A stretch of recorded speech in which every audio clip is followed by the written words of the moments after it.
Ladies and gentlemen, please welcome back to the stage our Master of Ceremonies, Dana Mock.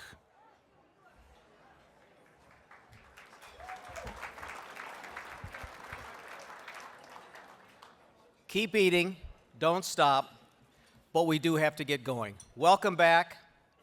For many, welcome home. 54 Bison are going into the Hall of Fame today. 54. I'm not kidding. That is different. The supersized group is different, but everything else around here is exactly the same, isn't it? You still walk in, you get a hug from Amy and Lynn, Pat Simmers. But everything else is the same. Game day, done. Number one in the nation, still. Unbeaten, yep. It is good to be a Bison, isn't it? It is great to be a Bison, isn't it?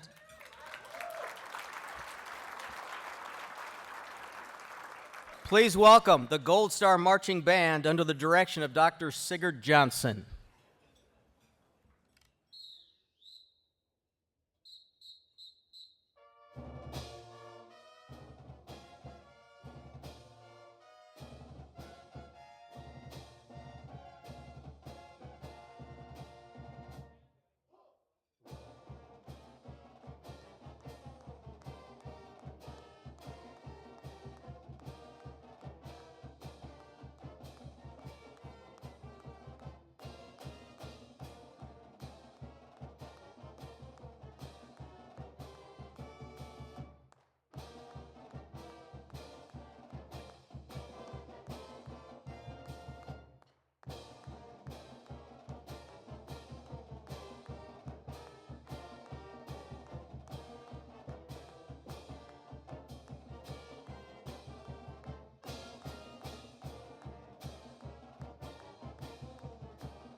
A friend of mine, the late, great Murray McManus, used to stand up and eat the last half of his meal, gave him more room.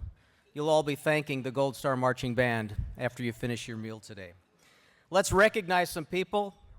Chair of the Hall of Fame, Mr. Lee Peterson.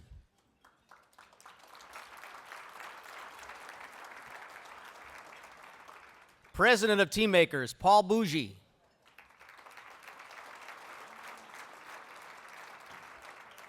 Teammakers Executive Director, Pat Simmers.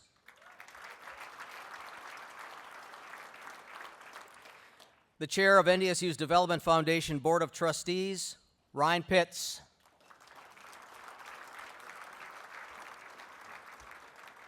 Chair of the NDSU Alumni Association Board of Directors, Scott Handy.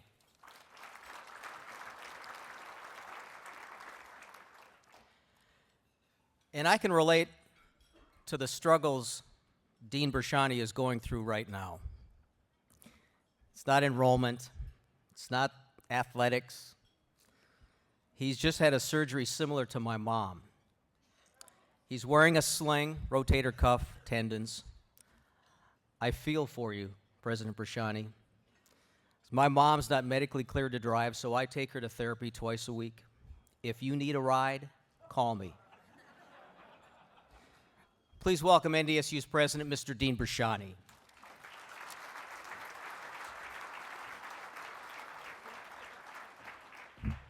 Well, thank you, Dana, for that kind offer. You know, the man's heart just grows as each day goes by. I want to welcome you to an incredible celebration. I've been fortunate enough to work with 3 other Division I athletic programs in the nation at University of Arizona, at UNC Chapel Hill, at Texas A&M.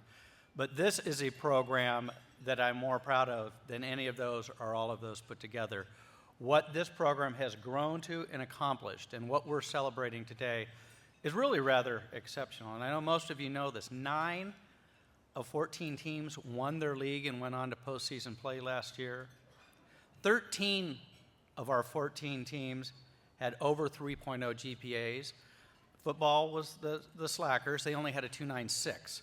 So basically, all of our programs, while having the winningest season in Division I history at this university, also had the winningest season in terms of academic performance in the classroom. Of the last 3 years, in 2 of those years, we've had NCAA Women of the Year. This is an incredible program. I get so excited about it. And I was talking with Simmers the other day about that, and I said, this is the best athletic program in the nation. And he said, well, it's good. I don't know if it's that good, Dean. I mean, you know, he's kind of, I was, Pat, what the heck are you talking about?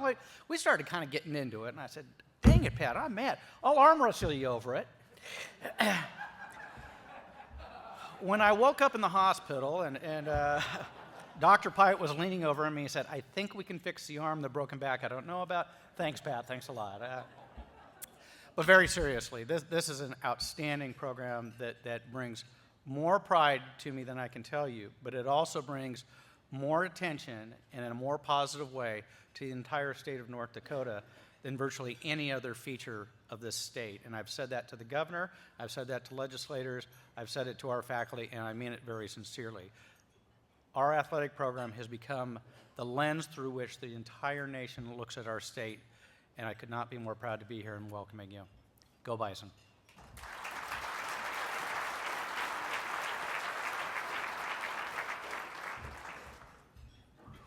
During the State of the University speech yesterday, President Brashani talked about the struggles to get through NDSU. You can't coast by.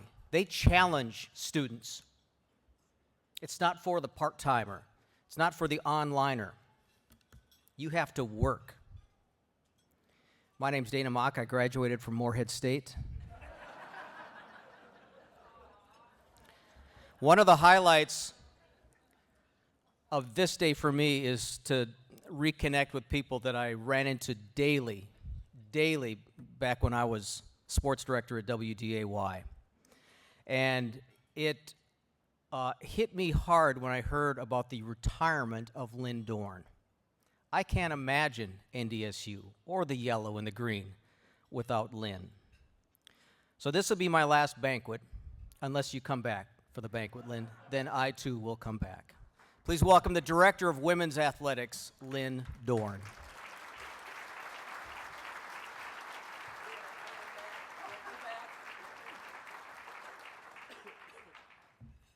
She's not going anywhere, let me tell you that. You know, Bison folklore had it that we couldn't use the term great in one of our particular programs. You couldn't have a great performance, it couldn't be a great win. You had to reserve the term great only for the end of the season, and then again, only if the team accomplished its goals. And that usually was a national championship. Well, we're here today to celebrate what I think is greatness. And thank goodness, 30 years have elapsed, and we use that term with pride and with enthusiasm. President Brashani, thank you very much for your leadership. Your student focus is always, always paramount to what you're doing. The president, on a Saturday morning before a home football game, when he's going to host a social, came over to the Fargo Dome and hosted 3 families and their daughters to make sure that they knew that North Dakota State University should be their institution of choice. In athletics, we'd call you a difference maker. So President Brashani, thank you very much for all you do. You truly are a friend of Bison Athletics. You know, in the world of athletics, Prakash, if you're known by your first name, Irv, Rocky, Amy, Bucky, you've arrived. Well, the catch is you arrived before you even came to the land of Bison Athletics. Everybody on campus knew who Prakash was. I can only tell you on behalf of the athletics department, Prakash, that you have made an immeasurable difference and a lot of personal impact on your short stay. You're a man of honor and great wisdom, and thank you very, very much, Prakash. And let me tell you, we have a president and an athletics director that are the only two in the country that are 5-0. Give it up for those guys, right? Come on, give it up.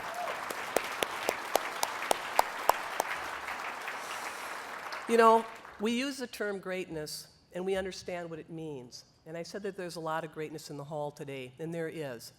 Think about the 6 people that are going into the hall. They're outstanding moms, dads, professionals, community leaders. You have Heith, Sean, Brian, Mary, Kasey, and Mary. What quality people. And yet I dare say that they will all tell you, in large part, it was because of the great institution in which they received their degree from.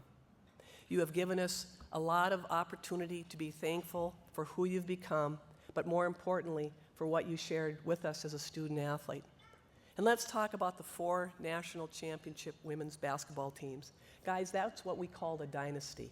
I mean, it was unbelievable. We brought in extra seats, we brought in an extra Parkers. I mean, it was a time in history that may never be repeated again at North Dakota State. They are great people that have made an immeasurable impact upon the athletics program. They set the standard and they defined the expectations. To Amy and Kelly and all the women, congratulations for your induction as well. You know what? We're going to have a great weekend and make it really special. Go Bison.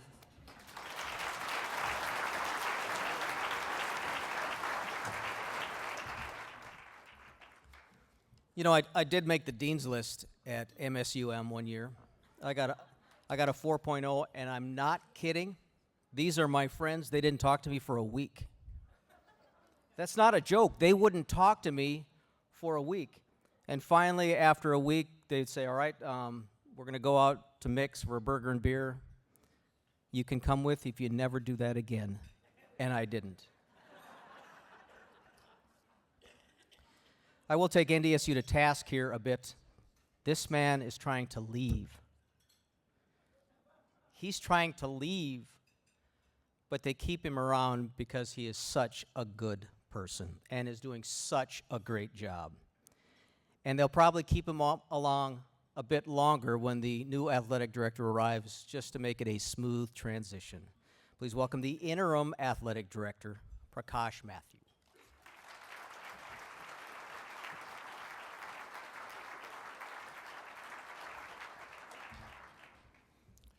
Good morning to all of you. It's almost noon, but it's still morning.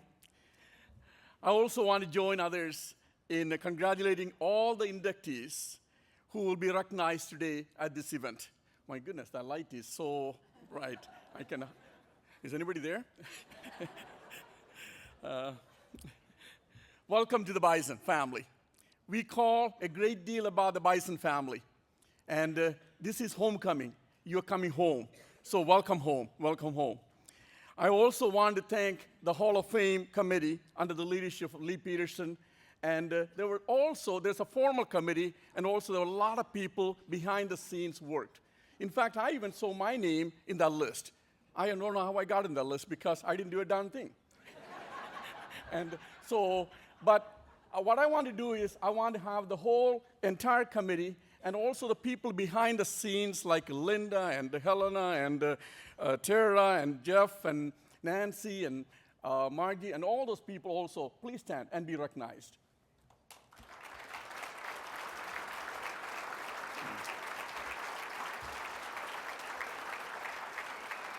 Thank you. I also want to thank the Gold Star Marching Band and the cheer team, and they play a vital role for our athletic department. I want to thank them. They got us into this homecoming spirit. And I think it is wonderful to stand there and cheer for the Bison. You all know about President Bashir. You heard about President Bashani bringing you back from my retirement. I was retired for about 2 weeks. And I got the call from him, and I was surprised. First, I thought he was joking. And then later, in a few minutes, I thought, yeah, I think he's serious about this. And I need to come back. And the main reason I wanted to come back was, this is the university that I love. This is the place that I gave my life. And this is a place I love. And I said, let's do it. Let's do it. As long as it's for a short period of time. And the end is near. Next week, the new person at the helm is coming. And you will have an opportunity to meet Matt Larson. And he's going to be a good man. And he's going to do a great job. Thank you. It has been a great, exciting journey for me personally. North Dakota University and the Bison Athletic has a rich history, tradition, and foundation. And you all played a role in that, in creating that history, the tradition, and the foundation. And we want to thank you. Not only the people right now, I think the people who are returning, and so you all played a role in that. I want to thank you for that. You heard that from the president talked about. We also have a great winning tradition. We won several national championships. We will be recognizing some of the national champions today. But we have something extraordinary happening here at NDSU. Something very, very special happening about. If you're a writer, you can write about the secret of our success. My goodness, what is happening at NDSU is the best kept secret. It is extraordinary. President also talked about, I'm going to give you a glimpse of a little bit of that. President talked about the 9 out of 14 teams this past year, they reached the postseason tournaments. That is unheard of, folks. 9 out of 14 teams, they were in the postseason tournaments. And you heard about our athletes. They perform so well on the field, and they also excel in the classroom. Because remember, they are not professional athletes. They are students, the student athletes, and they perform well. Their grade point average was 3.13, and that is also a record. And 61 of those people had a GPA of 4 point. And so they are great athletes. Our fan support, that's where you come into play. Our fan support is the top in the nation, There's a reason why we are called the Thundering Herd, folks. And come to the Dome tomorrow. You're going to experience that. If you have not been to the Fargo Dome, you're going to have a great experience tomorrow watching the game. It is loud. And some of you may need some earplugs there. It is, but we want you to cheer loud tomorrow. Fargo Dome is known as the second loudest in the nation. Do you know that? Second loudest, second to the Seattle Seahawks Stadium. So we want you to come and cheer for the Bison, and you will have a great experience there. Finally, I want to thank the staff and all the coaches in this department. They are very, very special people. I have had the privilege to work with these people for the last 3 months. And so I would like to have all the staff and the coaches, every coach. And also there's a senior class of athletes also here. I would like to have all of them please stand and be recognized. All the staff and other coaches.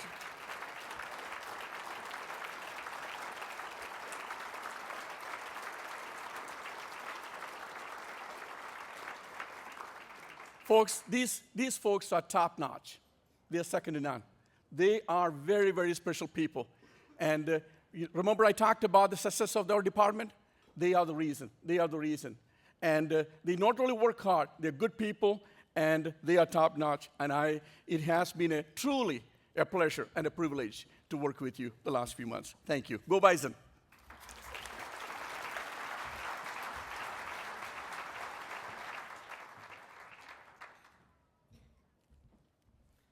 I know you're all wondering the same thing. I wonder if those 4.0 athletes have any friends. Don't think so. As we prepare to welcome the 2014 Hall of Fame inductees, let's welcome the past honorees who are with us here today. Please stand and be recognized. Dale Bailing, Jody Buck-Stefanowitz, the Sitchies, Joe and Nick, Kenny Clark, Jill DeVries, Susan Foss, Colette Falstead, Lynn Forty, Denny Gilbertson, Jerry Gores, Stuart Helgeson, Irv Iniger, Bucky Mon, Don Morton, Lee Peterson, Jen Rademacher, Lori Roos Hansen, Amy Ruley, Tony Satter, George Thole, Ardell Wiegand, Rich Mischie, and if we've missed anyone, please stand and be recognized.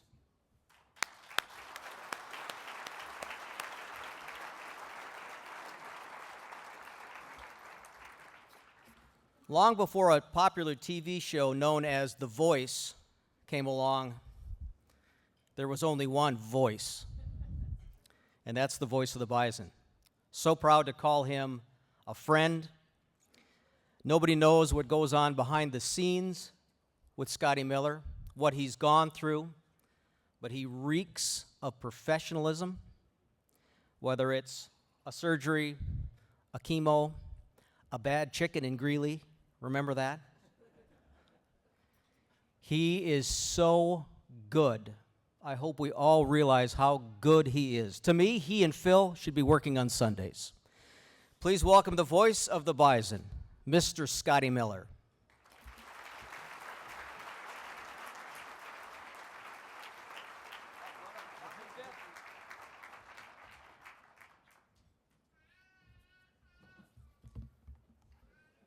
You know, Dana always is so kind with his words to all of us when he's here. And I just think that it's important today, for all the years that Dana has served as the MC of this event, that we thank him for all of his work. He makes it look so easy, and it's not.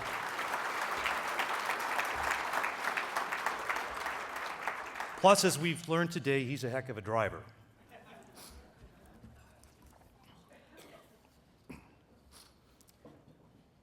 When one chooses to attend college and play for one of the most prestigious athletics programs in the upper Midwest, there's a chance you'll make history. Through the foresight of the founders of the Bison Athletic Hall of Fame, we have the opportunity to delve into fascinating events and hear stories of how legends are made. We have the chance to reminisce and reflect, taking a stroll down memory lane with former student athletes and coaches who are joined by a strong common bond known as Bison pride. The Bison tradition is built around strong leadership, desire, effort, sacrifice, and teamwork. Understanding, developing, and applying these qualities have made our distinguished class of 2014 successful then and now. It's time now to usher in the 2014 class of the Bison Athletic Hall of Fame. North Dakota State set a standard of excellence on the basketball court during this time period, which has been unmatched. The Bison won the 1993, 1994, 1995, and 1996 NCAA Division II national championships under the direction of Women's Basketball Hall of Fame head coach Amy Ruley and assistant coach Kelly Lehman. North Dakota State started the run in 1993 with a convincing 95-63 win over Delta State on the road at Waltham, Massachusetts. While the tournament shifted from 4 to 8 at the final stop, NDSU hosted the first Elite Eight in 1994 and downed upstart Cal State San Bernardino 89-56. The Bison capped off a perfect 32-0 season in 1995 with a fast-paced 98-85 victory over Portland State. NDSU then set sail and defeated Shippensburg University of Pennsylvania 104-78 in 1996. 10 members of the combined 30-player roster during that time period would become members of the 1,000-point club. The head coach and 5 players have already been inducted into the Bison Athletic Hall of Fame, with the 6th player joining the group today. NDSU won 93% of the time and rolled up a 119-9 overall record. The 1994-95 Bison group was the lone Division II women's team to post an unblemished record until Bentley College achieved perfection in 2013-14.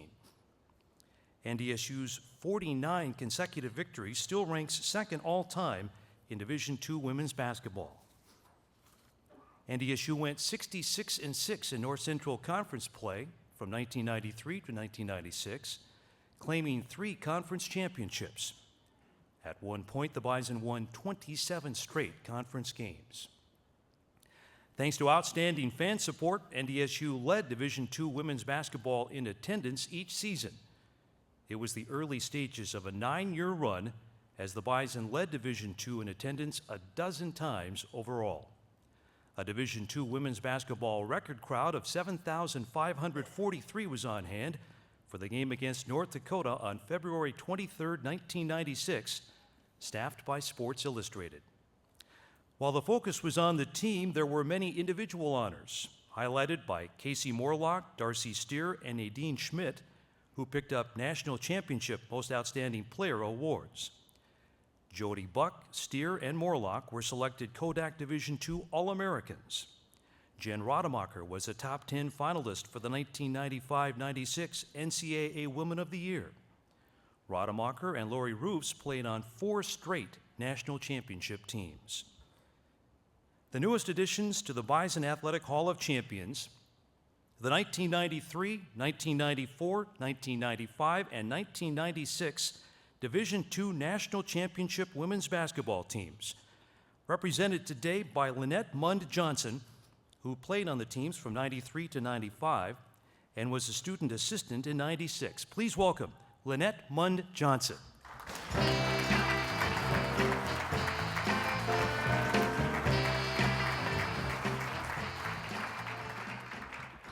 Thank you. I was told I could speak for 5 minutes, and there's 4 teams, so it's 20 minutes. Get comfortable. I'm just kidding. It won't be that long. I want you to picture the Bison Sports Arena filled to the rafters. It's a national championship game. There's 5 seconds left. I'm at half court. I get the ball. I turn. I throw it at the hoop. Like, it's going in. It's going in. It went in. Arms up. Yes. We were down by 5. Lost by 2 points. For 1 second, though, I knew what that felt like. I felt that championship feel. Why did I tell you that story? Because that game became a springboard for the rest of our championships. It created a drive that would not let us lose. And even though every team is different, we all ended up winning, and it took many different people to get there. And I would like all the people who are here right now on those teams to please stand up. All the people that played on all the championship teams, please stand.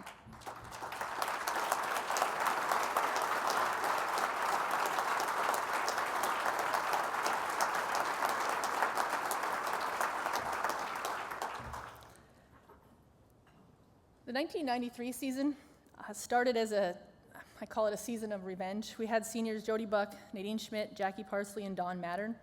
And they were some of the most dedicated people I've ever seen to the sport of basketball. And they worked so hard. They pushed us every single day. And I know Jody Buck Stefanowicz is here today. And she probably was the hardest worker I've ever seen play a basketball game. And God bless Linda Davis. I don't know if you guys remember Linda, but she got to practice against Jody for 2 years. And Jody, I love you dearly, but if you've never seen what it's like to practice against Jody Buck, it's kind of like a gnat. I do love you. She never goes away, never. And Linda had no choice but to get better. I like to tell the story about the time I stole the ball from Jody one time. And before I got to half court, she took it back from me. I should have just saved me some energy, just turn it and give it to her. But that senior class really set the tone, and we ended up playing Delta State, the team that we had lost to my freshman year, in the championship game. And I think it was over by halftime. We won by 30 points, and it was my first championship that I'd ever been a part of, and I kind of liked how it felt. The 94 season, we had seniors Darcy Steer and Sloan Benson, and a lot of people said, what are you going to do without Nadine, Jody, Jackie, and Dawn? And we ended up losing 5 games that year. It was a tough, difficult year. People would say, what's wrong with the Bison? We lost 5 games. Well, we lost 3 All-Americans, so it's going to take a little time. We did lose to the Sioux twice. And after our second loss, we had a, come to Jesus meeting of sorts, and we never lost again. We won at home in front of the Bison Sports Arena crowd, and you can't imagine how awesome that was. 1995 season was my senior year, along with Linda Davis and Jessica DeReamer. And we ended up going undefeated. And that was never a goal of ours. It's not something we set. We just played one game at a time. A fact not mentioned very often is that we did lose one game. It was the exhibition game against the Lithuanian team. The very tall Lithuanian team. And we had practice the next day, and there was not a basketball in the court. We just ran. And we just realized it'd be better to win all of our games than have to go through that. We did beat the Sioux twice that year, obviously. That was good. And we got to play at home again. And one thing about that 95 team, we didn't talk about how we were going to go undefeated. It was a total team effort. We played one game at a time. I think we had 4 or 5 people in double figures. I remember the championship game, Rhonda Birch came up so huge, probably averaged 4 or 5 points a game, and in the championship game had double figures. It was just, and no one really cared who won. Who scored the points. 1996 season, I got a different look. And it's kind of the same after the 93 season. People were saying, what are they going to do without Lynette? Just kidding, they didn't say that.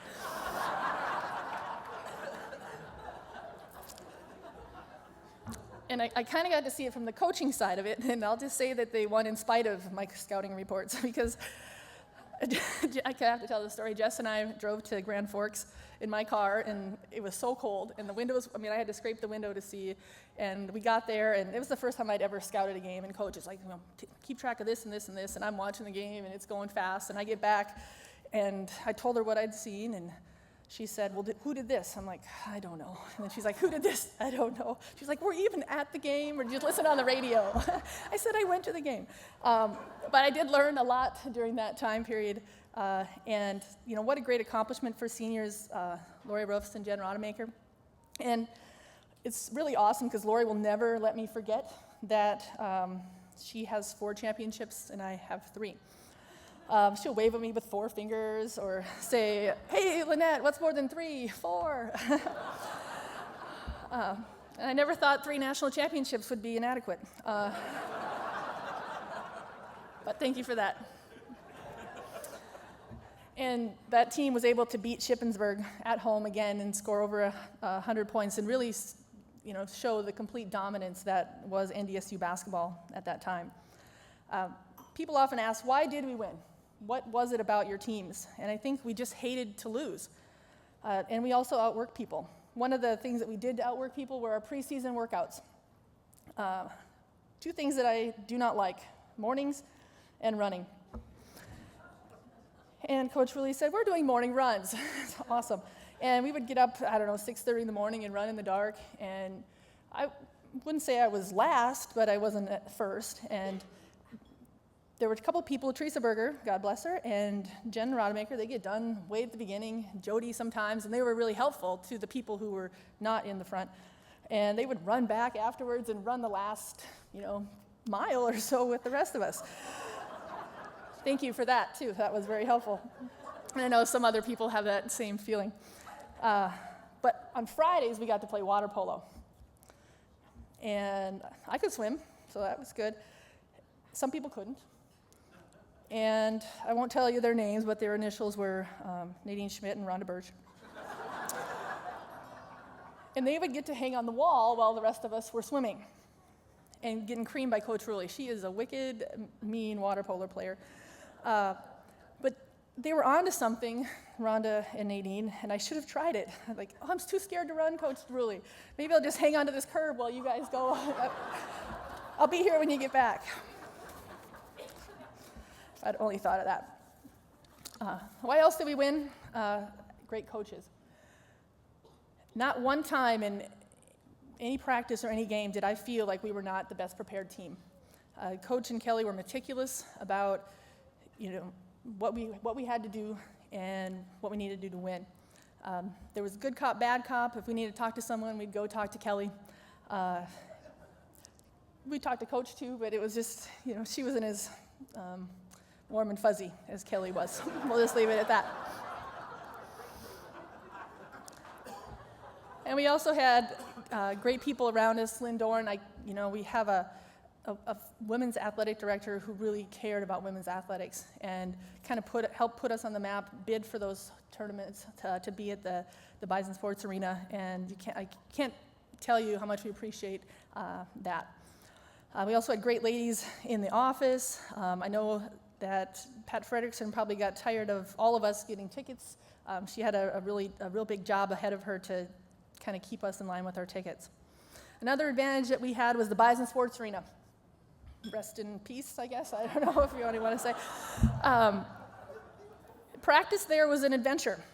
We played in the winter, so they thought it would be a good idea to open up the large doors to bring things in during practice. And it's a north door, so there's a nice north wind. So it's often chilly. There was track practice going on at the same time, so there was guns going off. If a ball went off the court, you had to look around the curtain to make sure you would not get hit by a very fast track runner. There was baseball practice going on, gunshots, and it was so loud we could hardly hear. But I do believe that was an advantage because it really made playing at the Hislop quite easy because we knew what it was like not to hear our coach during practice. Another thing that really helped us, I believe, was the fans. And, I look back at it, what Division II women's team draws 3,000 to 5,000 people on a regular basis? Nowhere. And I remember before the Portland State game, the girl I was guarding, we were shaking hands, and she looked at me, and she's looking up at the crowd, and she said, I've never seen this many people at a game before, at a girls' game. And I knew right then we were going to win.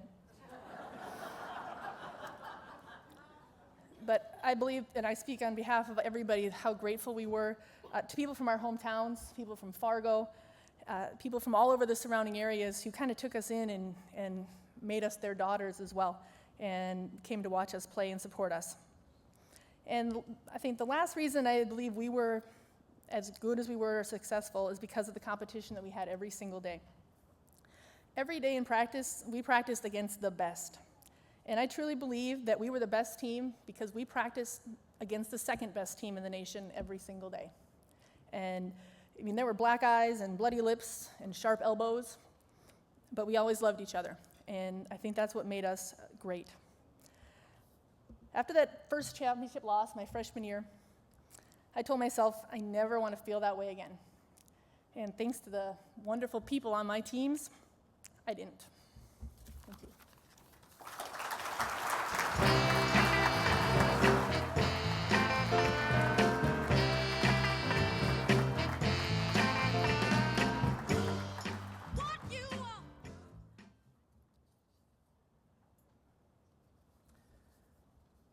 This young woman came back from major reconstructive surgery on her left knee to become a 12-time Division II All-American for the yellow and the green. North Dakota State won 3 North Central Conference indoor and 3 NCC outdoor championships during her career. She played a key role in the Bison Conference Triple Crown in 1993-94 as head coach Jerry Gores directed NDSU to the conference cross-country, indoor, and outdoor track and field championships. She was a versatile runner for all seasons. The Bison won the 1997 Conference Cross Country Championship behind her first place performance. Her resume also includes a pair of Division II runner-up finishes in the indoor 800 meters. She was a 3-time North Central Conference 500-meter indoor champion and added 1,000-meter indoor and 800-meter outdoor titles for good measure. She also took the baton on 3 conference championship 1,600-meter relay teams. The Bison were a regular in the top 10 of the Division II indoor and outdoor track and field standings, highlighted by a 3rd-place finish indoors in 1995. She placed in the top 4 in the 800 meters 6 times and took her turn on 5 1,600-meter relay teams that earned All-America honors.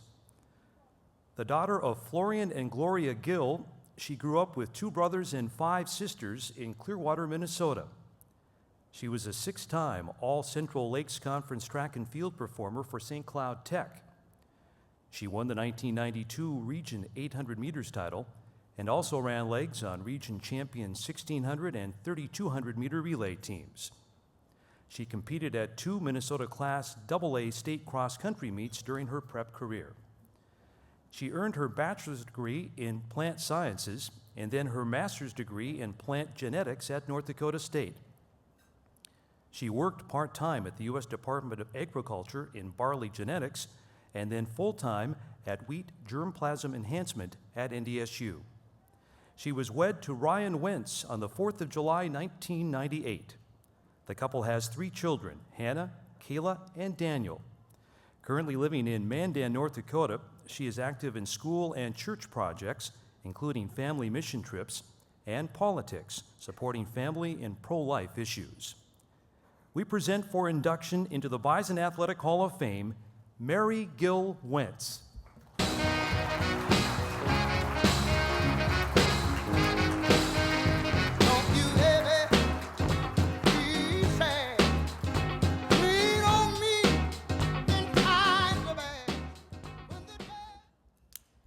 Wow, what an honor. This is awesome, go Bison. Of all the Bison athletes that I've run with and have been a part of this dynasty at NDSU, I'm so honored to be chosen, excuse me, by the Bison Athletic Hall of Fame to receive this award. It's beyond my wildest dreams. I'd like to introduce my amazing family, who are the joy of my life.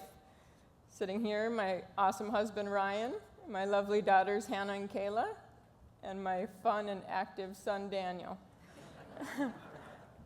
There are so many people that have had a great influence in my life, and I don't have time to name them all today, but I'll name a few. My mom, who has since gone on to be with the Lord, who always listened to me. My dad, who taught me the value of hard work. My siblings, Sarah, my brother Jerry here, Elaine, Bernice, Rose, Ray, and Diane. My high school coaches, who literally went the extra mile for me. Coach Goris, who saw potential in me that I never saw in myself. My teammates, who encouraged and challenged me every day. Would you please stand up? My awesome teammates that came to support me.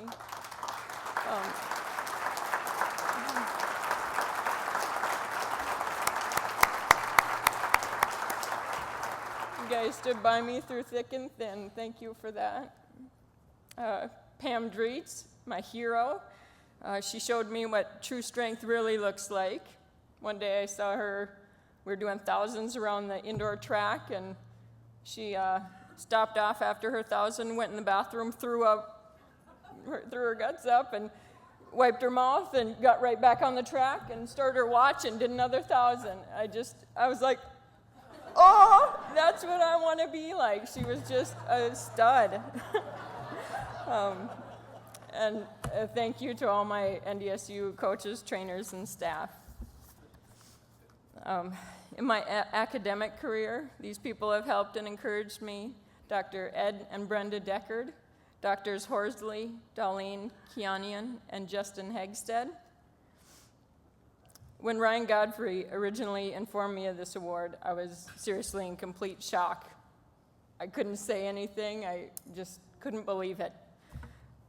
To be honest, I didn't even really know what that meant. I just never dreamed of something like this. And as I look back at my collegiate career, I realized that life isn't about broken records or about achievements attained, for all these things do pass away.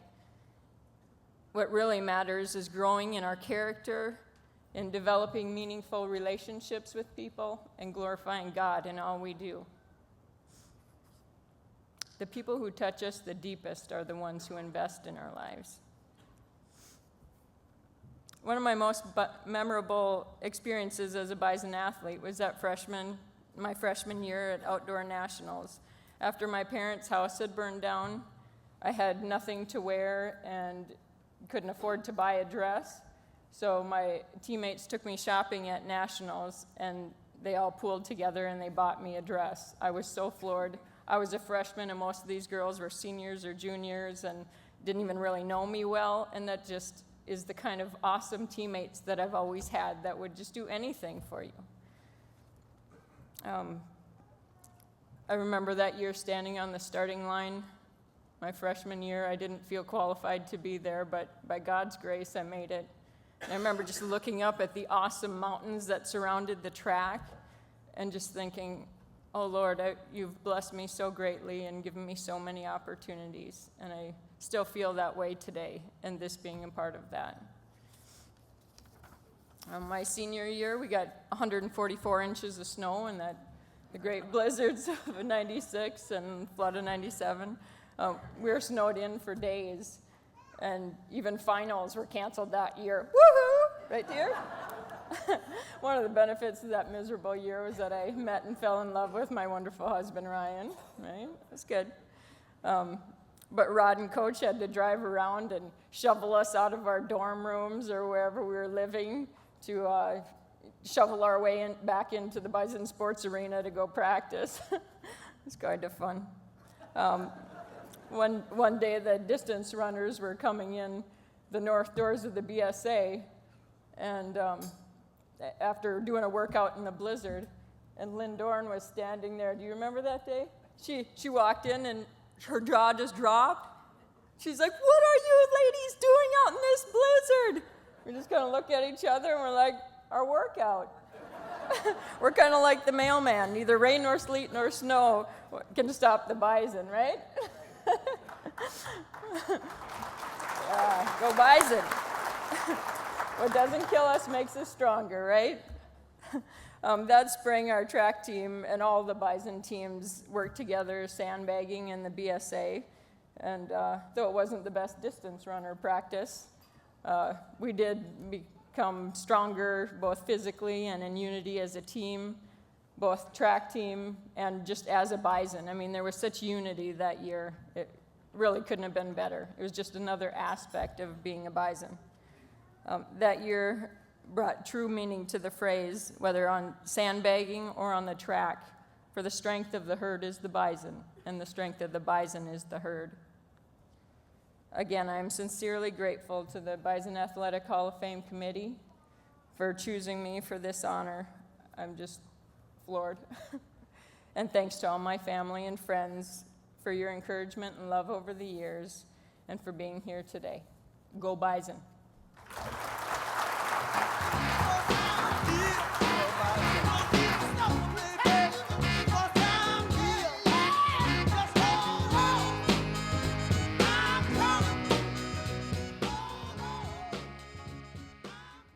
I guess we know where Mary's going to be during the first blizzard this winter. Hall of Fame head coach and Canonsburg, Pennsylvania native Bucky Mon said this young man was going to be a great one at NDSU. He wasn't wrong. He was a three-time Division II national champion at 118 pounds from 1993 to 1995. This four-time All-American was selected as the Division II most outstanding wrestler in 1995. He is one of only two four-time North Central Conference individual champions in school history, and twice was named the conference's most outstanding wrestler. NDSU won 3 conference championships in 1992, 1993, and 1994, and placed second in 1995. In the Division II national championship setting, the Bison tied for second in '92, placed third in 1993 and '95, and finished fifth in 1994. He still ranks fourth in school history with 108 wins, winning 86.5% of the time. He was named the 1995 North Dakota Associated Press Sports Writers and Sportscasters Association College Male Athlete of the Year. He was a 2-time state champion at 103 pounds for Greensburg-Salem High School. He compiled a 103-19 record, which included a pair of county, section, and Western Pennsylvania Interscholastic Athletic League championships. Early in his career, he was coached by Bison Athletic Hall of Fame wrestler Sam Kusenik. Named to the 1990 USA Wrestling Dream Team at 103 pounds, he was invited to train at the prestigious Foxcatcher National Training Center on 3 different occasions. He placed 4th at the 1996 U.S. Olympic Trials. His world and Olympic circuit was highlighted by 1993 Olympic Sports Festival and 1995 University National Championships. He was also runner-up at the 1993 Pan American Championships held in Caracas, Venezuela. His resume includes stops as head coach at Greensburg Central Catholic and Norwin, and as an assistant at Ligonier Valley. Currently, he is coaching the Hempfield Area Junior Olympic Wrestling Program in Greensburg. He also volunteers at the Young Guns Wrestling Club. Still active on the mat, he wrestles with some of the nation's top-ranked high school athletes. The son of Barry and Carol Kapusta, his siblings include brothers Chris and Jeff, who is a 3-time All-American at NDSU, and sister Maria. He has a daughter, Haley, who is in her 2nd year at Minnesota State University, Moorhead. He and his wife, Chanel, have 3 children, Riley, Lucas, and Nico. To no surprise, both of his boys wrestle to continue the tradition.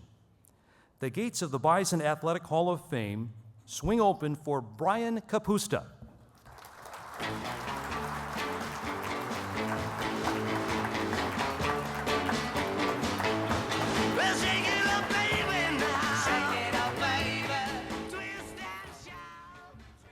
Wow, that's bright. I'm in awe right now. I don't know what to say, and I really can't see anybody, so that's probably a good thing. I don't know if you can see me. I thought maybe Bucky would have brought step stool up. You guys can see me. You know, we're both maybe 4 foot tall, 4.5. I don't, it's hard to follow with these last ladies that were talked about. I wrote some stuff down, and I could not imagine being anywhere else for school than here.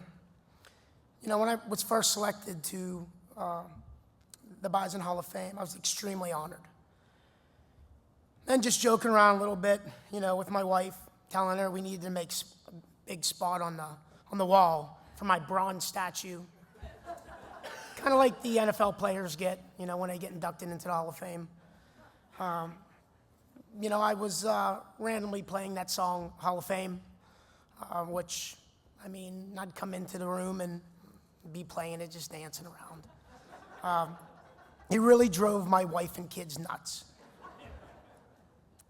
But the truth is, this induction is huge. It's a huge honor for me. I'm grateful for the entire NDSU family. The family that I acquired here over the past, 5 years. The transition of me coming out here from Pennsylvania and leaving my family was made easy. And it really was easy because everybody in the town of Fargo welcomed me with open arms. The sense of the family was instilled in me, the family life that you guys gave to me.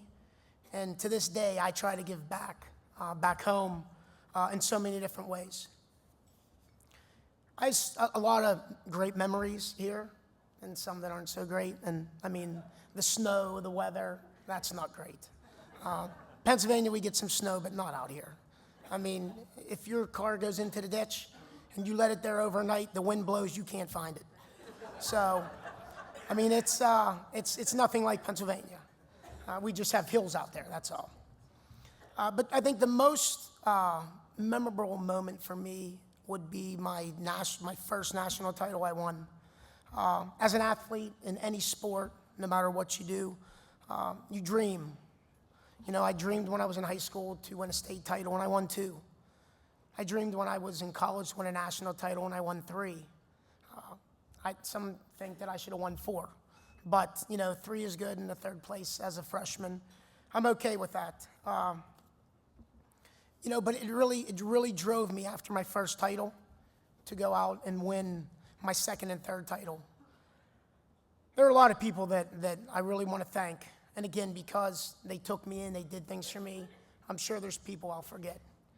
First, I mean, Bucky Mon. I mean, there's not much more I can say about Bucky, but he was a great guy, amazing coach, taught me things that, I thought I knew that I didn't. He pushed me to the limit many, many, many times and treated me like family, going down to the lake. He brought me down to the lake to help put the docks in so he didn't have to do it. We had a pot of chili and, maybe maybe a drink or two. But for the most part, it was, hey, you guys busy this week? We got to get my docks in the lake. So we went down and helped him with the docks. But a great guy. We had this little thing going with me and Bucky about who the best ever coming out of Pennsylvania was. And he always said I was number 2, the best. Well, I think I'm number 1. We'll give Bucky number 2, just for today. I also want to thank the other coaches, Greg Stensgaard and Pete Isaias. Pete wisened up, left Northern Colorado, and came to North Dakota State. So, Pete, Greg, excellent job. A huge thanks to all my teammates. Everybody that helped me in the room, wrestling, the lightweights really pushed me. But most of it, I think, was my freshman, sophomore year was with the older guys. Nelly, Lloyd, Joel, and Brett. Just a few of the names that come to mind. They were like my older brother. Coming 1,200 miles away, it was nice to have somebody there that really looked out for me. And the one tough thing was Lance Koenig, Lanny. He'd come over our house probably once, twice, 3 times a week with his daughter, Allie, and, play video games, and just hang out with us. Rest in peace, buddy. We miss you. I can't imagine not wrestling with a lot of these guys. My coaches, all the other coaches, really helped me in the sports arena. Secretaries, especially Nancy. You really kept me on the straight and narrow the whole time. So I really want to thank all the coaches and every student athlete. They are really we are one family. Lastly, I want to thank my little brother, Jeff. He's not really little, and he's taller than me, but we can use that. He's not here, so. He also wrestled out here at NDSU. I don't think I could have done what I've done throughout high school, throughout college without him. He really pushed me every day. He wasn't the one that said that, I have to win. I'm the one that has to win. He pushed me to win, making me a champion. If I could cut my plaques in half and, he would get half of each national championship I won. But to him, it didn't matter. It was his brother, and it was fantastic. To my wife, Chanel, my children, Haley, Riley, Lucas, and Nico, you guys have endured my glory days over videos, constant videos, hours of videos, rewind, stop. Boys, did you see what I just did? Over and over again. Funny thing is that my boys, they don't really listen to what I have to say, but if Coach Rowley came up and said, hey, Lucas, hit this sweep single, it's be like, hey, Dad, Coach Rowley just told me to do this. It's awesome. So, but they are definitely progressing. My kids push themselves in what they do, dance, schooling, everything, wrestling. So, I really want to thank, my family. They really supported me. Lastly, my parents, Barry and Carol, they let me go 1,200 miles away to a school which they had no idea. They know they had a coach in Bucky Mon that was from Pennsylvania, but to let their kid go, be that far away, and my dad came out one time and stayed for a month, and that was it. He said, hey, can I take another train ride out? I said, you know what, the train doesn't stop in Fargo anymore. 1 month was enough, So, again, I want to thank my family, my friends, coaches, everybody that has helped me out. It's an honor to be inducted here, just because I do feel like that we were one big family here in the wrestling room, there was no, you might have scrapped and battled and fought in the room, but when you walked outside and you went and ate, you were all friends. And I've seen that throughout from the past and present now. It's just amazing. So I want to thank everybody for this award, and go Bison.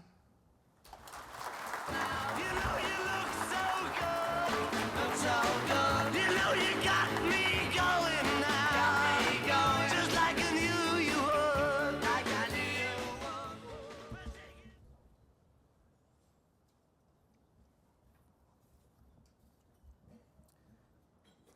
This slight and soft-spoken third baseman was named to the 1999 Louisville Slugger / National Fast Pitch Coaches Association Division II All-America second team and joined teammate Julie Fromm as the program's first All-Americans. She led the fledgling Bison softball program to its first ever NCAA North Central Regional Championship and NCAA Division II National Tournament appearance in 1999. Part of the foundation built by architects Mitch Hansen, Darren Mueller, and Mike McLeod, she was a member of the 1996 team that posted the program's first winning record since 1982, and the 1998 team which made the program's first NCAA regional appearance. The Bison won 199 games and lost 77 during her career. She was a four-time All-North Central Region performer. She was named the 1996 North Central Conference Freshman of the Year and was a four-time All-Conference Performer and Player of the Week. She played in 262 career games and batted .381 with 33 homers and 246 runs batted in. In 1997, she set a school single-season record with 73 RBIs. On the NDSU career charts, she still ranks number 1 in triples, second in doubles and total bases, number 3 in slugging percentage, and number 4 in runs scored, hits, and home runs. She grew up in Maplewood, Minnesota, the youngest of 6 children, to parents Mary Gramenz and Michael Gramenz. She graduated from Tartan High School, where she was a 4-year letter winner and 3-time all-conference performer in softball. She was selected to the All-State and Minnesota All-Star teams after leading the St. Paul Suburban Conference in batting. She's been married to her college sweetheart, Jason Kosmatka, for 10 years and lives in Prior Lake, Minnesota, with son, Abel, and dog, Crosby. Since graduation, she has worked in the human services field with a focus on serving individuals with developmental disabilities. Currently, she works as a social work case manager for Scott County Health and Human Services. The Bison Athletic Hall of Fame welcomes to the Gallery of the Greats, Mary Gramenz Kosmatka.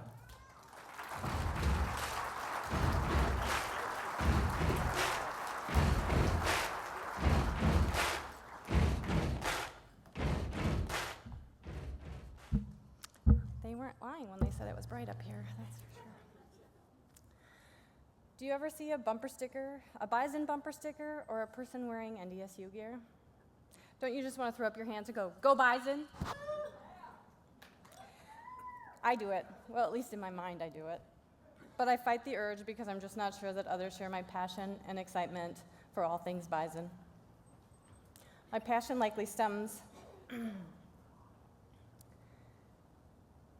from the fact that in many ways NDSU saved my life and most definitely changed the course of it. I had always known that I wanted to play college softball, but had no real plan on how to go about making that happen. Not to mention the fact that my grades were not stellar and I wasn't sure any college would accept me. Then came Darren. I have no idea how he knew about me, but he did, and he came to watch me play. Of course, that was back in the day when they actually recruited girls from Minnesota. I will be forever grateful to him as he gave me the opportunity to play softball, but more importantly, to be a Bison. Playing college ball was a far cry from the days growing up playing and taking batting practice in the yard with my siblings.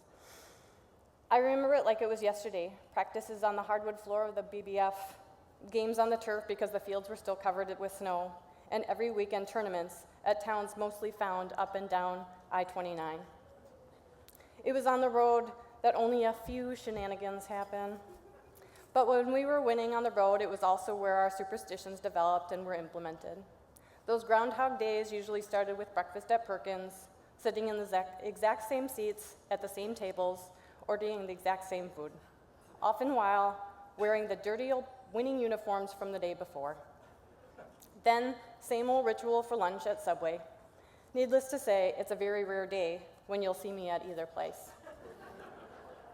Of course, when we were not winning, which was often during my freshman and sophomore years, we had the chance to check out other restaurants, which usually was determined by the restaurant's willingness to allow Darren to finagle a deal of free pop for the players and much better meals for the coaches. But it was on the field that the magic happened. And I'm not just talking about winning. It was on the field that we learned how to trust one another, have faith in each other's abilities, and the true definition of teamwork. I feel blessed to have been given the opportunity to play softball at NDSU, and being inducted to the Hall of Fame is truly icing on the cake. I truly appreciate this great honor. I try not to think about what my life would be like had I not attended NDSU, because it would mean a life without my wonderful husband, my amazing little boy, and great friendships. I can say with some certainty that if it weren't for NDSU, I wouldn't feel a rush of excitement each time I see a bumper sticker and yell, "Go Bison." Thank you, and God bless.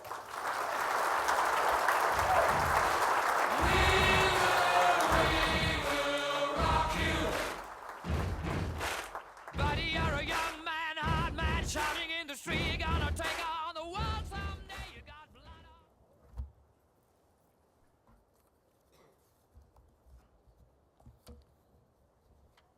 This Bison men's track and field athlete bolted down the stretch at the Southern Illinois Edwardsville facility to edge a North Central Conference rival by 0.05 of a second and become the 1998 NCAA Division II outdoor track and field national champion in the 800 meters.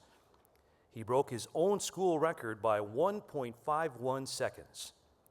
Overall, he was a 4-time Division II All-American. He was the recipient of an NCAA postgraduate scholarship in 1998 and also earned academic All-American honors in cross country and was an academic all-conference performer. He was a major contributor on 4 North Central Conference outdoor track and field championship teams and 2 NCC indoor title teams. He was a 2-time conference indoor champion in the mile and won an outdoor 1,500-meter title. He was a member of 3 conference indoor championship 3,200-meter relay teams and a pair of NCC outdoor championship 1,600-meter relay units. He held the indoor and outdoor 800-meter school records from 1998 to 2011. He still ranks in the top 10 in the Bison record books in the 800 and mile indoors, along with the 800 and 1,500 meters outdoors. He graduated from Madison High School in South Dakota in 1994, the same school that produced legendary NDSU men's track and field coach Don Larson. He was an 8-time South Dakota State track and field champion and 2-time state cross-country champion for Madison. After NDSU, he graduated from the University of North Dakota Law School with Juris Doctorate. He worked as an attorney with Boyce, Greenfield, Pashby, and Welk LLP in Sioux Falls, South Dakota from 2002 to 2004. He worked as a special agent with the Federal Bureau of Investigation in Kansas City, Missouri, and San Antonio, Texas field offices from 2004 to 2011. He was elevated to supervisory special agent in 2011 and assigned to FBI headquarters in Washington, D.C. He currently serves as supervisory special agent at the Kansas City field office, overseeing the Public Corruption and Civil Rights Squad. He is married to former Bison women's basketball player Brenna Stefanowicz, who was a member of NDSU's 1996 Division II National Championship team. He and Brenna have a son, Max, and a daughter, Reese. It's time to inscribe onto the roll call of the Bison Athletic Hall of Fame the name of Heith Janke.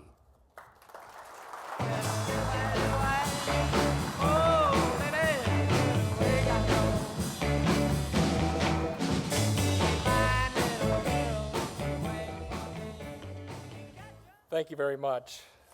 First, I would like to congratulate all the other inductees that are here today that I get to share this special day with, and all of the basketball teams, with a special shout out to the 96 team that my wife was on. There are several people that I need to say thank you to for putting me up here on stage. And first would be the legendary coach, Don Larson. Had it not been for him, I would have never even been to NDSU. He graduated with my father from high school, and I had already verbally committed to SDSU when he said, you need to come take a look. If it hadn't been for him, would have never been here. 35 years he's been doing this, and he's had a slew of NCAA All-Americans, a whole lot, but my count is he's only had 4 national champions, and I'm very proud to be one of those 4 on his list and to have competed for him and to have won that national championship. Secondly, I want to thank my parents. One thing I've never done publicly is thank my father for my athletic success. Growing up, we didn't have a lot, but what we had were athletics, and he taught me a work ethic, and he made me want to be great at everything that I did. He was outside every day doing whatever sport there was there, but at the same time, he never pushed me once to do a sport that I didn't want to do, and I appreciate that, so I share in this honor with you, Dad. Next, my teammates, my roommates, my family, everyone that is here today and that couldn't make it. It means a lot to me that you're here. When people think of track and field, they think, it's an individual sport, and that's not true at all. We may race 1 or 2 days a week, but those other 5 or 6, we're training hard, and that's where we improve. And it's those teammates like Greg Schmock, one of my 800 guys, that would push me on a daily basis to make me better. So I thank all of you that are here. One teammate that I want to specifically mention is Jason Brightsman. We went through all this together. Jason was the heart and soul of our team. He was the best athlete on our team. He was a year younger than me, but he made me strive to want to keep up with him because he was so good, and our friendship has never ended. We haven't seen each other for quite a few years. He got here this morning, and it was like it has never ended. So with that said, I don't think I've forgotten anyone else. Oh, my wife. So 2 weeks ago, Ryan Godfrey, who is the new cross-country coach at Kansas State, came and stayed with us on his move to Manhattan. I hear them talking to the side that if I forgot to thank her, that I was going to walk back to Kansas. So I specifically put her last. And what she won't tell you is back in '96, we talked about track and basketball being in the BSA. Well, she saw this guy that was 6'2", a whopping 145 pounds with every rib sticking out with these tight running shorts on, and she said I had her at hello. So that is where that all started. In addition to all those people, I want to thank my Bison family. I get to do the job that I dreamed about doing since I was a little kid and being an FBI agent. And it's all due to NDSU. That having NDSU on my resume, being a national champion, opened doors that otherwise would have never opened. I do a job that very few small-town kids from South Dakota and North Dakota get to do, and it's specifically because of what NDSU taught me and having that on my resume. When I got the letter from Jeff Schwartz, he said to talk about, during my speech, of how NDSU influenced my life. And it was kind of perfect timing because I was hitting my 10-year point with the FBI, and I hadn't had time to self-reflect. And I took a couple days just to think about everything that I've done over the last 10 years and how NDSU has influenced that. And basically, there was not a thing that I could think of that NDSU didn't impact. To give you an example, back when I was a street agent before I went into management, my favorite thing was to go out and find bad guys, go busting through doors to arrest them. And you want to know, well, how did NDSU impact that? Well, those are stressful and pressure situations when we are out doing that. There's one of two things that are going to happen when we go through a door. Either the person's going to give up, or they're going to shoot it out and try to kill us. And NDSU athletics, every day you're dealing with stress and pressure, especially when you are in track. So for an example, before every race, you get that feeling in your stomach that you know about if you're an athlete, that you love, and when you're no longer an athlete, you miss. And then I would get a little rush of adrenaline right before I would hit the line, and from that point on, it was tunnel vision, and it was about winning or losing and representing NDSU. then there would be silence till that gun goes off, and boom, go try to win that race. It's the same thing when we're out trying to get the bad guys. We pull up to that house, you got that pit feeling in your stomach that feels so great because you've been missing it since you left NDSU. You get a little shot of adrenaline that puts you in the zone. You get out to the door and you're in the stack with 8 people ready to break in.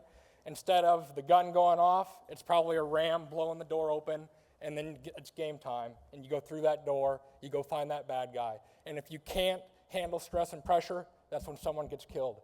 And that is something that NDSU taught me to handle every day. And I could go on and on about how NDSU has impacted my life and my career as an FBI agent, but that's just one example. So I want to say thank you. The ride that my family and my children have got to go on with living across the country, living in Washington, D.C., has been amazing. And again, it is solely due to me attending and graduating from NDSU. So I thank you very much. I'm honored to accept this award. Thank you.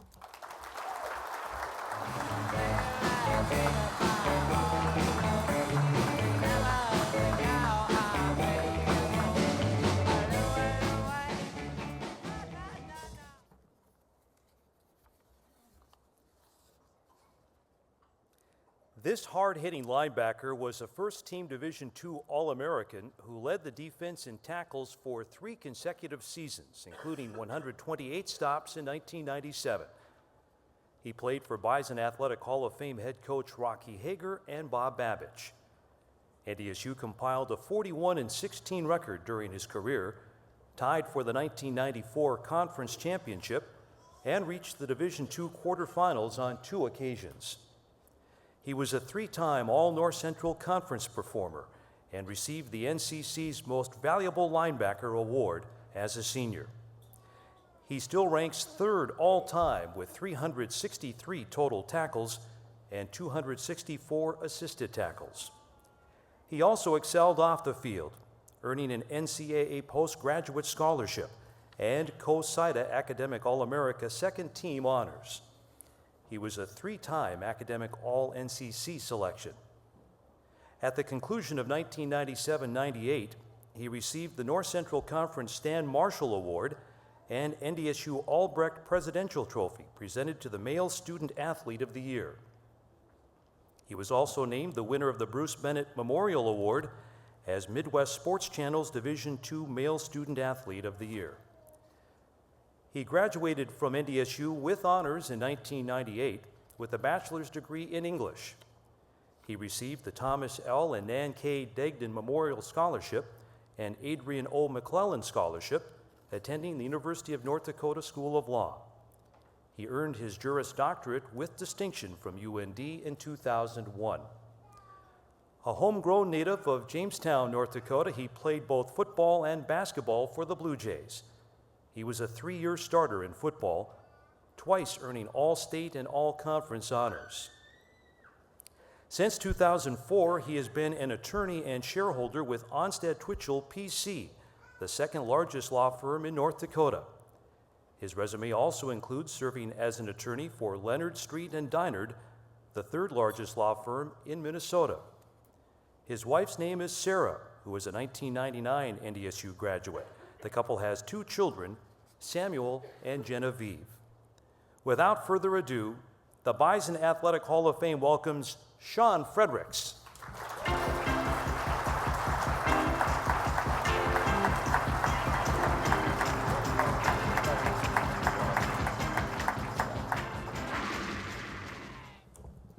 Thanks a lot. You know, when I was looking at my mugshot in the program there, it kind of reminded me, and you probably can't believe that's me. I didn't punt.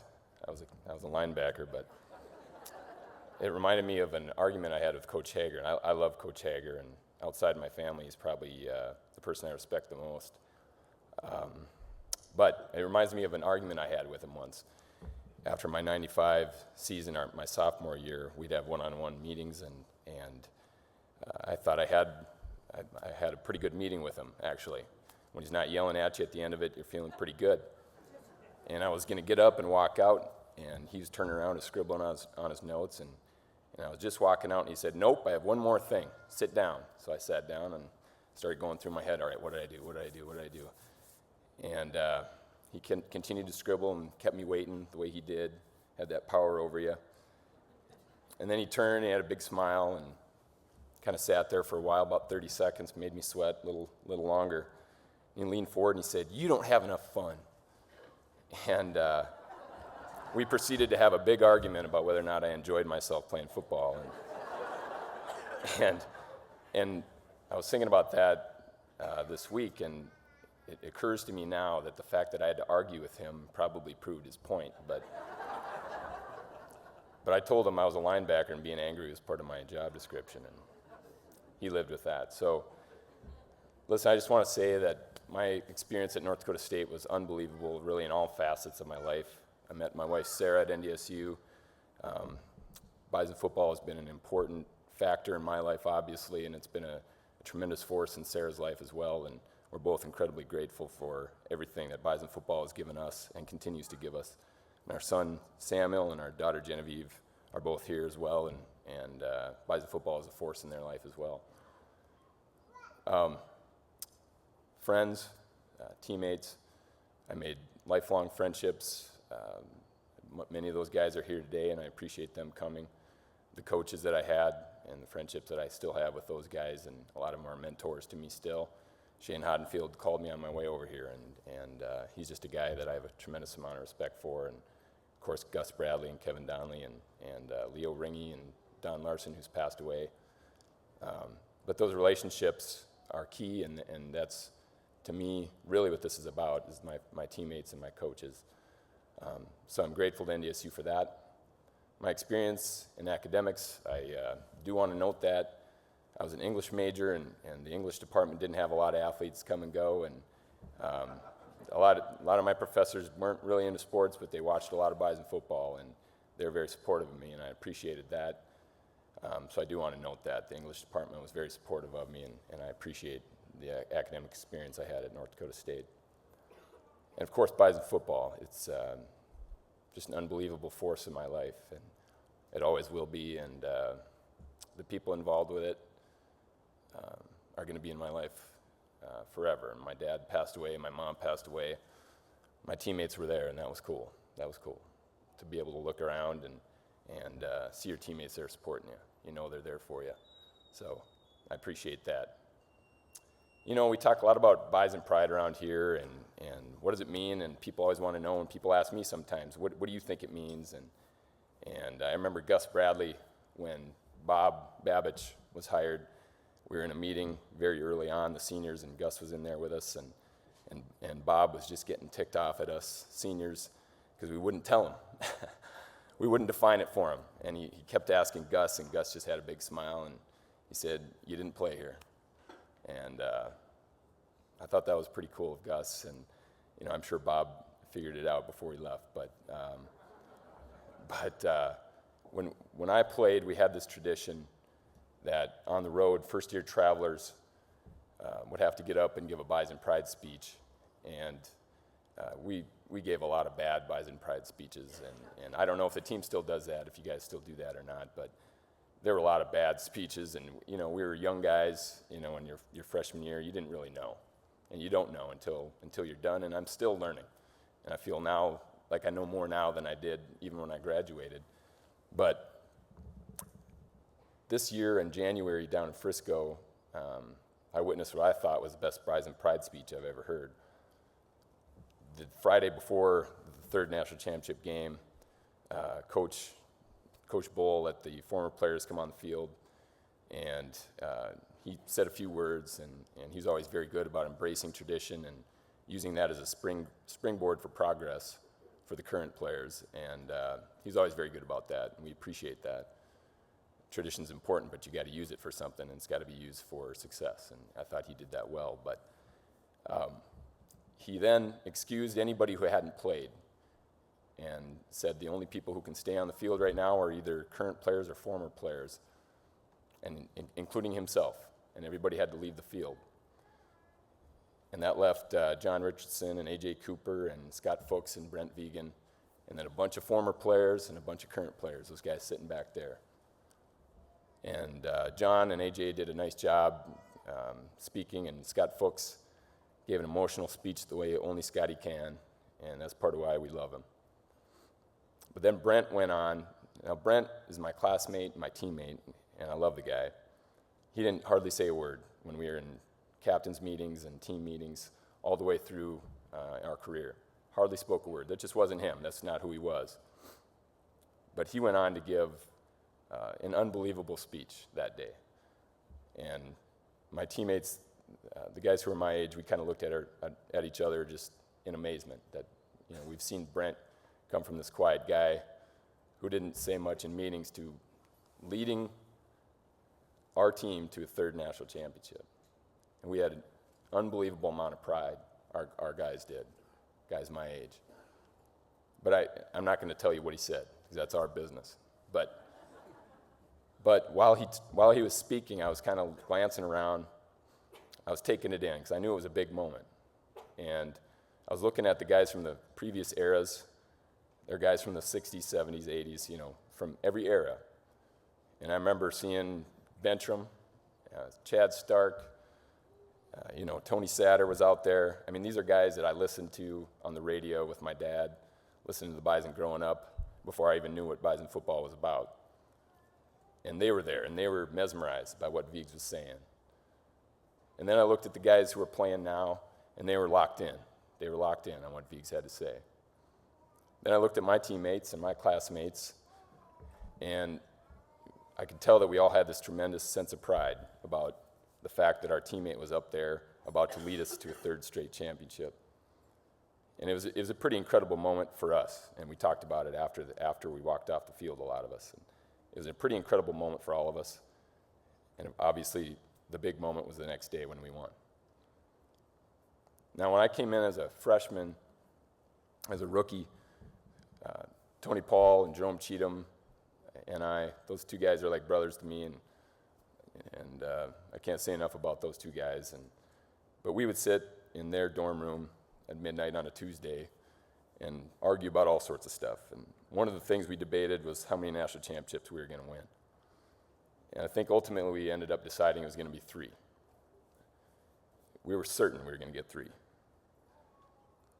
I don't feel too bad for Brian or Lynette for not getting that 4th. But you fast forward to 96, we hadn't won any.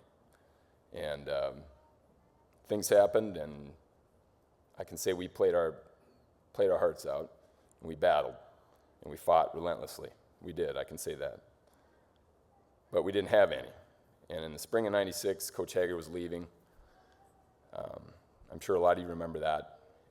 And it was absolutely devastating for all of us, for our class, our senior class. We were going into our senior year. And we had a meeting. Tony and I lived on the main floor, and Matt Roller and Scott Swanson lived below us, and Jerome lived a block away, and McKinnon and Collenbach and Vegan and Lawler lived a block away from them. And we all sat in our living room and talked about, all right, what do we do now? And I mean it, we were devastated. We sat there and we sulked a little bit, and we talked about the fact that, look, by now we thought we were going to have 3 rings. I thought it was going to be Travis Beck standing here with 3 rings. You see how that guy plays? He's an animal. But it wasn't happening. We didn't have him. And now Rocky was leaving. We weren't going to run the veer anymore. It felt like the Fargo Dome roof was falling on us. It was dark. It was a dark time for us. And we sulked for a few minutes. I think Jerome cracked some tasteless joke and snapped us out of it. And then we started building. We started building again, because that's what we do at North Dakota State. We pursue championships relentlessly. That's who we are, and that's what we do. Now, we went on that next year, and we as a senior class, we sat and we talked that day about what we were going to do, who they were going to hire, all that kind of stuff, and we just decided it didn't matter. We were going to go out, we were going to win, and we were going to perform. We went on the next year, we were 9-3. And when you think about North Dakota State football, that's not very extraordinary. But I know that it is extraordinary because we had a new coach coming in. We weren't going to run the veer for the first time in who knows how long. And we'd faced a lot of adversity. And we know what we went through together, and it wasn't easy. And we thought we were going to have 3 national championships, and we were done, and we didn't do it. And that wasn't easy for us to stomach. But we're proud of what we did, and we're proud of the foundation and the building blocks that we laid. And when people debate in their dorm rooms on the third floor of Stockbridge moving forward, they're probably not going to include our class as one of the greatest classes ever. And we understand that, and we embrace that, and we get it. Those guys back there are going to be one of them. But we're very proud of what we did. We're very proud of how relentless we were. And we're very proud of those guys for winning a third. And we know what we did for the program. And it hurt, but it was important and it had to be done. And we did it. And we don't complain. And I talked to Haji on my way over here, and we were talking about that. And Haji said, you know, Freddie, we didn't win those 3 championships. Like, because he and I were talking about that. And he said, you're right, we didn't win those. But you don't have to apologize to anybody for anything.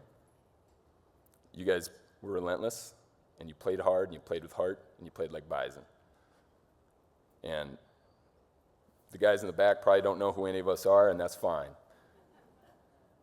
But I hope that at least my guys, my classmates, I hope that they understand how important they are to me, and I hope they agree with me that we were an important phase in Bison football.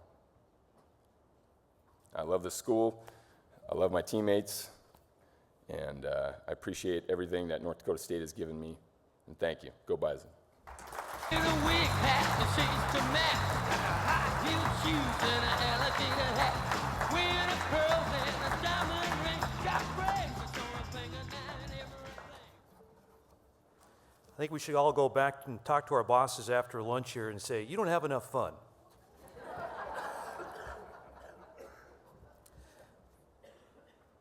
One of the most decorated student athletes in school history, this dynamic performer capped off an impressive career with her selection as an NCAA Today's Top 8 award winner in 1997.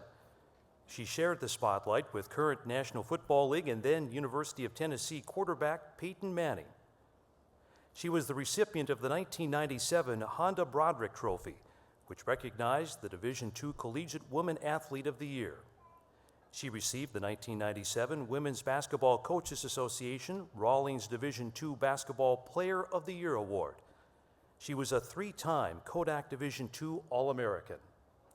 She was a member of 3 Division II National Championship teams and twice named Most Outstanding Player, as well as a 3-time Division II Regional MVP.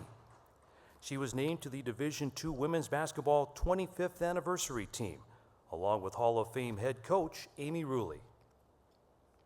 She became the first NDSU player, male or female, to score more than 2,000 points. She finished with 2,233 points and still holds 13 school records. She is one of only 4 Bison to shoot over 50% for her career. A member of 3 North Central Conference championship teams, she was recognized as the conference's Freshman of the Year and Player of the Year. She was a 4-time All-Conference selection and 8-time Player of the Week. She scored 1,328 points in 72 conference games to rank 3rd all-time. She also played volleyball for 1 season after her basketball eligibility was completed.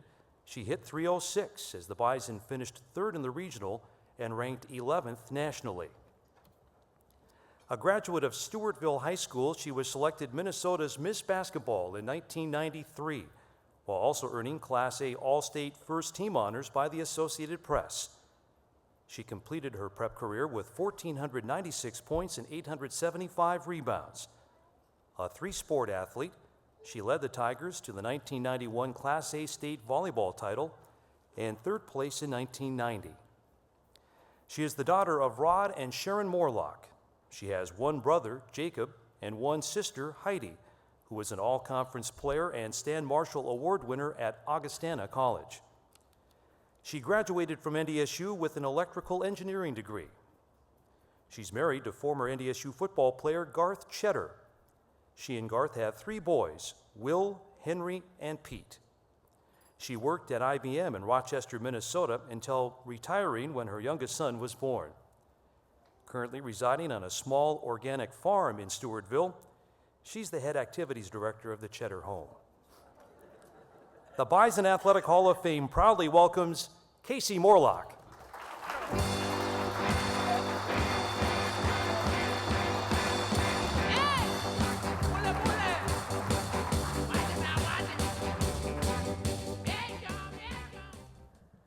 I just wanted to hear you say my, oh my, one time in the microphone, Scott. I want to thank the Hall of Fame committee for this incredible honor, and I also want to congratulate all the other inductees and, of course, my teammates. I'm going to go out on a limb and say that I was Coach Ruley and Kelly's easiest recruit. My senior year, I had 17 colleges do home visits. After they were complete, my high school basketball coach asked me if I had narrowed it down. I told him I wanted to go to North Dakota State. There was only one small problem. North Dakota State was not one of the 17 colleges that came. They never called. Now, being the head recruiter, Kelly does not love this story. But anybody that knows Kelly knows that she is never outworked. Scouting reports, nobody was more thorough. A shoulder to cry on, nobody cared more. She didn't miss me. She just didn't realize that Coach and her had recruited me 3 years before. She was ahead of her game. Now, there's no recruiting scandal here. You see, my older sister was recruited by NDSU, and I went along on that trip. I sat with my sister and listened to Coach tell her how NDSU was going to win national championships, and I believed her. Her intensity and enthusiasm were like nothing I had experienced. I knew nothing about North Dakota State. I probably could not have even told you that we were in Fargo. And although she was not recruiting me, I was ready to sign. My high school coach called Coach Ruley and Kelly and asked why they hadn't called. They thought I was going to go to Augie, where my sister was playing. And if my sister would have asked me to come, I would have. I had and continue to look up to my sister. But my sister was smart. The annoying, I get straight A's in high school and college type of smart. And although she loved Augie and Coach Krauth and had a Hall of Fame career there, she told me to take my own path. And that path led to North Dakota State. Now, I told you I loved Coach's intensity. I just didn't realize that practices range from intense to holy smokes crazy intense. And I could tell from their walk, the minute they rounded that corner from their offices, what kind of practice it would be. Looking straight ahead, marching like a soldier, no smile, we were in trouble. Arms swinging, big smile, just normal intense. Now, Lynette touched upon this one practice, but I'm going to go a little further. After the exhibition game, I was confused. Before the game, before this Lithuania game, Coach had told us that it doesn't count. You know, it was an exhibition game. We were there to see where we are and what we need to work on. And I couldn't believe that Coach was saying this. It was why I remember it so much. We lost by only a couple of points where UND and the University of Minnesota got killed. Surely that was a good sign. But as Coach and Kelly walked onto the floor, there were no smiles. I looked around and saw that there were no basketballs and the hoops were not up. I started to panic. Wishfully thinking, I asked, "Are we just lifting today, Coach?" And she replied, "We don't need balls or baskets for this practice." I am now in full freak-out mode. For the next 2 hours, we did defensive drills because apparently it did matter who won that exhibition game.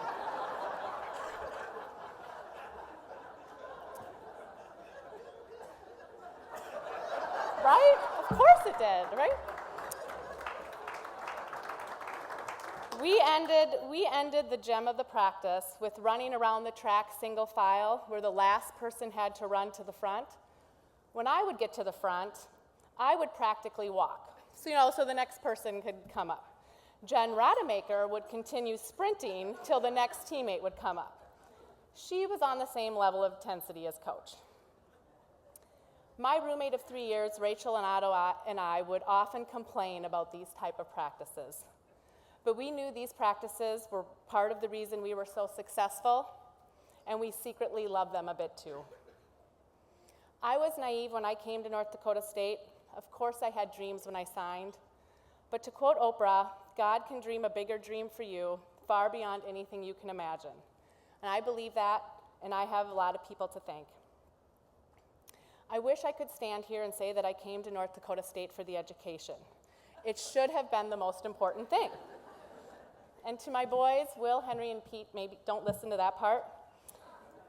Professor Patterson, Steam, Nelson, and Ewert in the electrical engineering department were not only fabulous educators, but friends and supporters. I didn't know this before I signed, and I got lucky. If Floyd was alive, or I hope Floyd is watching me from above, and if he was alive, he would want to talk tomorrow and recap all the mistakes that I made during this speech. I feel a bit overwhelmed when I think of thanking teammates. When we played for NDSU, everyone knew their role. I think Lynette Munn told me once, your role is to score way more than the person you guard. I played with talented, 3 teammates are already in the Hall of Fame in Darcy, Lori, and Jen, and unselfish teammates. My roommate Rachel was always the first to congratulate me when I received recognition. Brenna, Molly, and Teresa were always teasing me about something. I swear they had no respect for their elders. And to my 2 stretching partners, Jess and Heidi, I hope you know that those first 10 minutes of practice were sometimes my favorite. We would often have to wipe tears or try to muffle our laughs. I'm thankful we still to this day share our lives. My role on the team was a scorer, and scorers often receive the most recognition, but I've always known none of this would be possible without my wonderful teammates. Lynn, Doran, Kelly, and Coach made a powerful team. To this day, their wisdom and guidance pop into my daily life. The women's team got the same treatment as the men, and that was not the case in most NCC schools. Lynn was our leader and our biggest fan. On a less important note, but still something I thought of, when we were living in China, I had a lot of but a lot of clothes tailored to me, and Lynn was always the best dressed, with tailored suits and shirts. She still is today, and I always thought to myself, Lynn would love this place. I remember my sophomore year when I came into Kelly's office stressed about school. Electrical engineering was tough, and I wasn't sure I could do both well. When I told her I thought about quitting basketball, she did one thing I will never forget. She listened. She sat in the chair as I dumped my problems, and at the end she said, "We can have you be successful at both. Let me help." Coach joined us in the office, and we worked out a plan. Kelly is a caring, loving woman whom I have a great amount of respect for. My parents and family were sitting in a restaurant playing a game that was on the table. It was a series of questions like, who's your favorite actor? What's your favorite food? And my question was, besides your parent, who has had your biggest influence on your life? And my answer is Coach. She made me think I could do anything. So much so, she had influence on my birth plan for my son, Will. As I talked with my midwife about not wanting any drugs during labor, I proceeded to tell her about the 10 consecutive lines we had to run in order to make the basketball team. I told her that I knew what it felt like to really push my body to the limits. I am going to guess that my midwife was not an athlete, and she thought that I was crazy. And she was right, labor hurt way more than the lines. But you know what? I didn't have any drugs because inside my head, Coach was saying, "Piece of cake, Kasey, you got this." Coach, I am confident you know how much regard I have for you, and I thank you.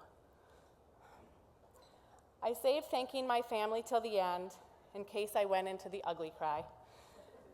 As I was writing this speech, I wonder what made me love basketball so much. Was it all the games that we played as a family on our farm? Was it my mom reminding me how lucky we are to be able to play because she never got the opportunity? Was the fact that basketball was never work because real work was baling hay in 90-degree weather? Thank you for that lesson, Dad. Was it because I looked up to Heidi and wanted to be as good as her? Was it because I watched Gretchen battle for her life and it made me realize how lucky I was to be able to play a sport at all? Was it because I had a great little brother who came to all my games? I don't have the answer, but I know I wouldn't be here without my family. I love you, Mom, Dad, Heidi, Hunt, Simon, Nelson, Katie, Jake, Lukey, and Hallie very much. Finally, I want to thank my husband, Garth. I met Garth in Calculus 2 class my sophomore year. My friend Scott Swanson and I were sitting together when Garth walked in. Scott, a football player, said, "You should meet Garth. He's pretty cool for a rook." High praise for a freshman. I noticed 3 things. First, he was cute. Hey, I was 19, and of course, that's the first thing I noticed. Number 2, that he was smart. We were sophomores, and he was a freshman in Calculus 2. Plus, he was wearing a Physics Bowl champion t-shirt the first day. I'm not kidding. And the third thing I noticed was he was late. Class was starting. We have been married for 13 years with 3 wonderful boys. He is still handsome, smart, and usually late. Some things don't change. NDSU has blessed us. Thank you.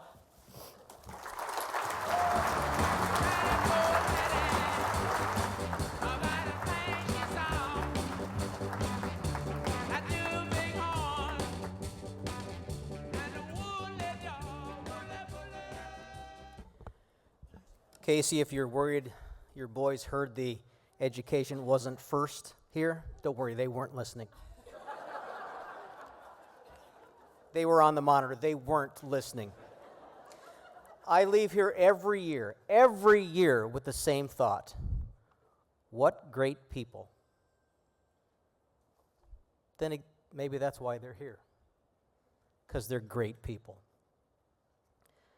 We ask that the 2014 Bison Hall of Fame class meet stage right for a photo. A reminder, the homecoming parade begins at 5:30 on Broadway in downtown Fargo. Live music to follow on 2nd Avenue between Broadway and 5th Street. And now turn your attention to the big screen and join the NDSU Concert Choir in the singing of The Yellow and the Green and Go Bison.